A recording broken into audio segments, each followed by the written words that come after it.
자, 대통령실이 강선우 여성가족부 장관 후보자에 대한 임명을 강행할 입장을 밝혔죠. 지난 문재인 정부 때 여성가족부 장관을 지냈던 정영애 전 장관이 이 강선우 후보자로부터 갑질을 당한 적이 있다는 증언을 내놨습니다. 강선우 후보자의 지역구에 성폭력 피해자 지원 시설인 해바라기 센터 설치가 문제의 발단이었다는 겁니다. 장관님, 서울 서부권 지역에 오랫동안 해바라기 센터가 없었습니다. 알고 계시죠? 예.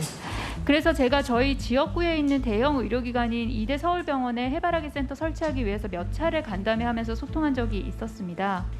그런데 이대 서울병원이 혜택이 없다는 이유로 난색을 표하지는 않았습니다. 예, 우선 그 해바라기 센터 숫자가 감소하기보다는 이제 변경은 있지만 유사한 수준으로 유지되고 있고요. 그다음에 지원은 없고. 장관님. 예. 숫자가 유지되고 있다고요? 36개소, 40개소, 39개소. 한 개 차이로 유지가 되는 게 유지가 되고 있습니까? 그러니까 숫자가 특정 권역에 해바라기 센터가 없는데 주는 거 아닙니까? 그러니까 본인 지역구에 해바라기 센터 설치가 힘들다고 답변을 하자, 이 장관이 답변을 하자 징벌적으로 예산을 삭감했다. 이 내용인 겁니다. 게다가 이를 뒷받침하는 자료까지 공개가 된 상황인데 중요한 건 이겁니다. 과연 장관의 답변을 듣고 징벌적으로 진짜 예산을 삭감한 갑질을 한 건지, 이게 갑질로 봐야 되는 건지도 첫 번째 생각이고요. 그리고 두 번째가 지금까지 보좌관에 대한 갑질 등 다른 갑질 의혹이 제기됐지만 대통령실에서는 임명을 지금 강행하고 있어요. 근데 거기까지는 그렇다 치더라도 이렇게 추가 갑질 의혹이 나오면은 대통령실에서도 굉장히 부담을 느낄 것 같고요. 네, 일단 첫 번째로 저는 명확한 갑질이 맞다라고 생각을 합니다. 네. 방금 다들 보셨겠지만 지역 민원을 지금 부처 장관에게 요청을 한 겁니다. 왜 우리 지역에 해바라기 센터 지어주지 않느냐라고 사실 때를 쓴 거라고 생각을 하거든요. 네. 뭐 권역이 많고 적고를 따지는데 지금 우리나라 지역구가 243개입니다. 그런데 해바라기 센터가 40여 개라고 하는 것은 전체 권역 중에 20% 정도밖에 해바라기 센터가 없다라는 것이고 부처에서 그 지역의 필요에 따라서 결정을 할 수 있는 건데 내 지역구에 해달라고 요청을 하고 해주지 않았다라고 하는 이유로 이게 강선우 후보자의 워딩이에요. 징벌적인 삭감이라고 표현을 했습니다. 그 부처 정책보좌관의 태도를 또 지적을 하면서 이런 식으로 징벌적 삭감이라고 얘기를 했고 네. 실제 정영애 장관이 사과를 하고 나서 비로소 원복이 됐다라고 얘기를 하고 있지 않습니까? 예, 그런 상황이기 때문에 부처를 향해 이 갑질을 했다라고 하는 것은 정확히는 공무원들에게 갑질을 했다라는 거거든요. 이 공무원들이 기획조정 예산을 관철시키기 위해서 몇 달 동안 고군분투를 합니다. 그런데 이런 것들을 여가부 상임위에 권한 있는 국회의원이 이런 식으로 일방적으로 삭감을 했다라는 것 자체가 굉장히 충격적인 것이고 지금 설상가상 본인이 그렇게 갑질을 했던 공무원들로 구성된 여가부의 장관으로 가겠다라는 거 아니겠습니까? 이거 굉장히 아이러니한 상황인 것이고 이재명 대통령 이제는 좀 판단을 달리할 때가 됐다라고 저희는 보고 있습니다. 네. 지금 대변인께서는 갑질 맞다. 사과 듣고 나서야 예산을 다시 제자리로 돌려줬고 좀 더 지나친 거 아니냐. 그리고 또 추가 갑질 의혹입니다. 아직 임명 직전이에요. 제가 그동안 이 강선우 후보자와 관련돼 가지고 잘못된 것은 잘못됐다고 제가 정확히 비판했습니다. 네. 예를 든다면 뭐 비대와 관련해 가지고 부탁 자체가 잘못된 것이다. 뭐 이런 식으로 제가 얘기했습니다. 쓰레기 봉투는요? 쓰레기 봉투도 이게 반복적이면 잘못된 거라고 얘기했어요. 네. 그런데 저는 이 예산과 관련돼 가지고는 저는 호도된 게 좀 있다고 봅니다. 제가 국회에서 12년 보좌관 근무했거든요.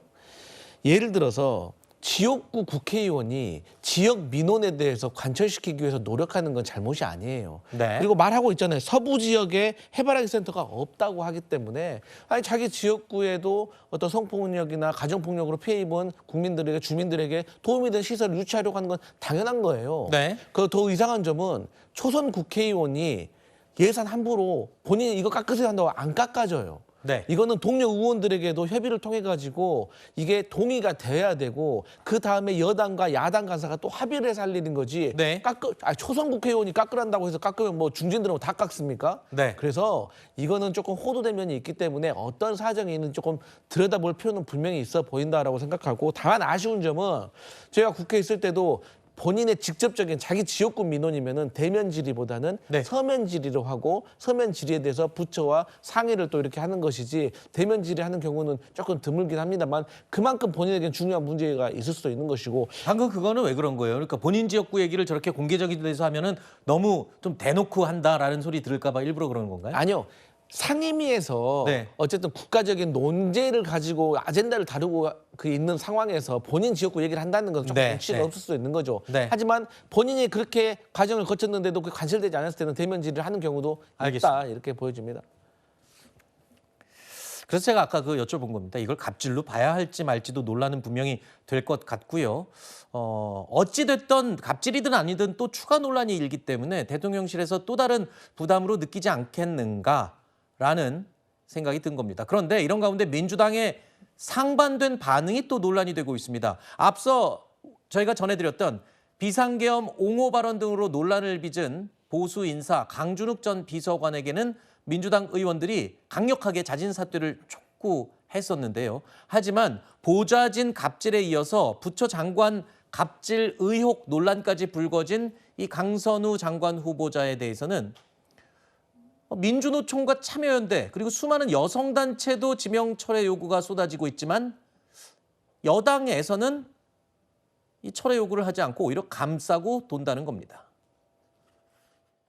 일반적인 직장 내 갑질과 보좌진과 의원 관계에 있어서 갑질은 약간 성격이 좀 다르다 이렇게 생각합니다. 보좌진과 의원은 동지적 관점도 있거든요. 그 과정에서 서로 관계가 원만하지 못한 경우 이게 갑질로 바뀔 수 있을 텐데요. 직장은 그렇지 않지 않습니까? 이 의정활동이라는 게 공사, 의원의 개인의 일이냐 아니면 이게 공적인 일이냐 이걸 나누는 게 굉장히 애매하거든요.